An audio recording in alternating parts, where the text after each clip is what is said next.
లోని దుండిగల్లో ఎంపీ ఈటెల రాజేందర్ పర్యటించారు. ఎంఎల్ఆర్ ఇన్స్టిట్యూట్లో అథ్లెటిక్, బాస్కెట్బాల్, ఫుట్బాల్ కోర్టులను ఆయన ప్రారంభించారు. ధ్యాన్ చంద్ జయంతి రోజు ఫుట్బాల్, బాస్కెట్బాల్ కోర్టులను ప్రారంభించినందుకు సంతోషంగా ఉందన్నారు.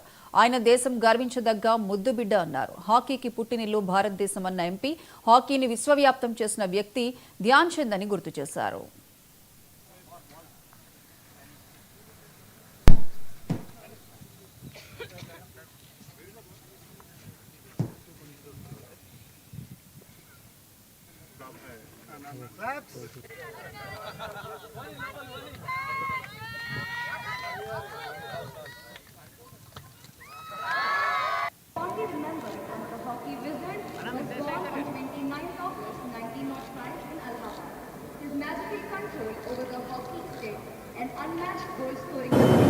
Wealth is lost, nothing is lost.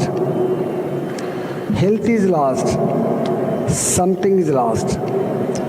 Character is lost, everything is lost.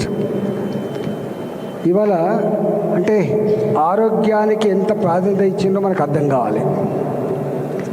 మనం వింటూ ఉంటాం, వాళ్ళకి ఎంత సంపద ఉంటేంది, తింటే అరగదు, తినలేడు, అనుభవించలేడు అని మనం మాట్లాడుతుంటాం. అందువల్ల వెల్త్ కంటే కూడా హెల్త్కు ఎంత ప్రాధాన్యత ఇచ్చిండ్రో మన చరిత్ర అది. ఇవాళ మోడీ గారు ప్రపంచ దేశాలలో వారు పర్యటిస్తున్నప్పుడు పదే రెండు మాటలు చెప్తున్నాడు. మరి లక్ష్మారెడ్డి గారి వయసు 81 సంవత్సరాలు దాటింది. మనకి చరిత్రలో ఒక గొప్ప రాజకీయ నాయకుడు ఎవరు, ఒక గొప్ప క్రీడాకారుడు ఎవరు, ఒక గొప్ప స్ఫూర్తి ప్రదాత ఎవరని చెప్పి మనం మాట్లాడుకుంటూ ఉంటాం.